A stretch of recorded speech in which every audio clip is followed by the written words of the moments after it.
13/8 रोजी अंजनगावमध्ये झालेल्या कारवाईच्या संदर्भात मी फॉरेस्ट विभागाला चौकशीसाठी आलो होतो, परंतु पाऊण तास झालं आम्हाला शिंदे मॅडम अजून पण भेटायला वेळ देत नाही.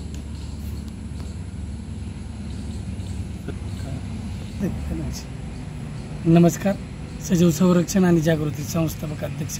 आज बारामती वन परिक्षेत्र विभागामध्ये थकीत प्रकरणाची चौकशी करायला आलो असता पाऊण तास ऑफिसमध्ये थांबून देखील अश्विनी शिंदे वन परिक्षेत्र अधिकारी यांनी भेटण्यास टाळाटाळ केली आहे.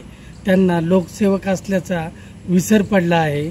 अशा कर्तव्यशून्य अधिकाऱ्यावर कारवाई होण्यासाठी जनआंदोलन लवकरच होणार आहे.